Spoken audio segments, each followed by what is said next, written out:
अस्सलाम वालेकुम जी। मैं आज आपको सिखा रही हूँ French toast, coconut French toast ना। तो इनमें जिन चीज़ों की ज़रूरत पड़ती है बताती हूँ। मैंने 4 अंडे लिए, 4 टेबल स्पून कोकोनट लिया है और ड्राई कोकोनट है ये। और ये मेरे 8 टेबल स्पून जो है शुगर है। हमें 5 टेबल स्पून इसमें मिल्क चाहिए और ये फ्राई करने के लिए घी चाहिए। घी ले लें, ऑयल ले लें, मैं घी में कर रही हूँ।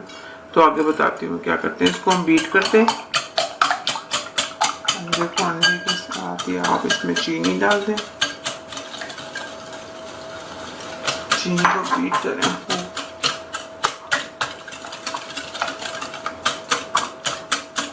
कोकोनट डाल दें, इसको बीट करना है।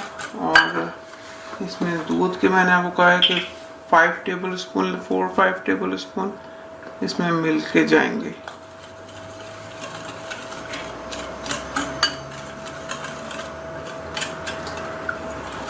बस 5-6 टेबल स्पून इसमें मिल्क के चलेगा।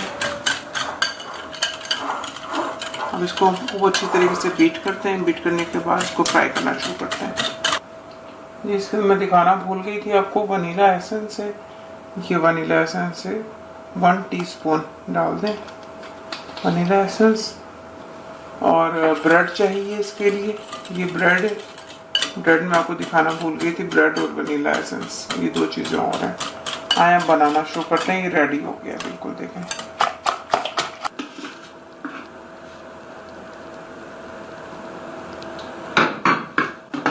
घी डाल दिया है हमने अपने फ्राई पैन में। इसमें तवे पे जरा सा गर्म हो जाए,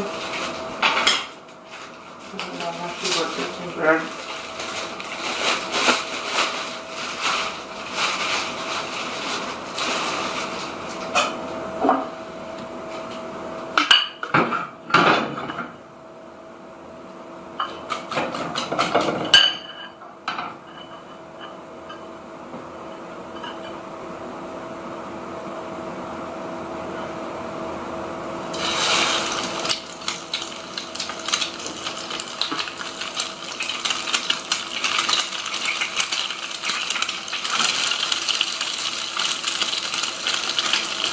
इनको पहले एक साइड से फ्राई करते हैं, फिर मैं आपको दूसरी साइड से दिखाती हूँ। पहले फ्राई करके पहले एक साइड से हो जाए।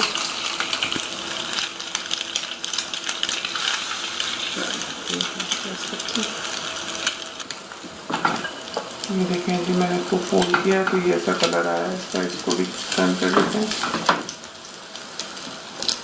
कुरकुरा करना है, अगर आपने इसको क्रिस्पी रखना है तो इसकी आंच हल्की करके और उसको पकाते हैं थोड़ी देर। और अगर आपको सॉफ्ट रखना है तो इसमें कोई मसला नहीं है, उसको आप जल्दी हो जाएगा वो तो।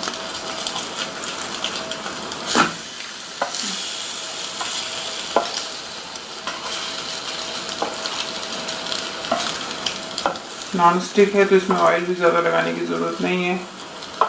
कोशिश ये करेंगे नॉन स्टिक हो तो अच्छा है, ऑयल ही कम आएगा, घी कम लगेगा। घी में पकाएं, ऑयल में पकाएं।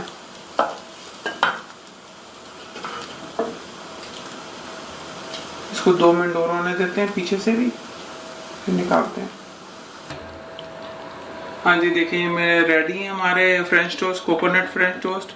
ये देखें कितने सॉफ्ट बने हैं, कितने कुरकुरे हैं, क्रिस्पी हैं। ऐसे ही आप बनाइएगा। और मैंने इस पर स्प्रिंकल्स कर दिए हैं और गार्निश कर दिया उससे। तो ज़रूर इसको ट्राई कीजिएगा। मुझे दुआओं में याद रखें। Thank you for watching the video.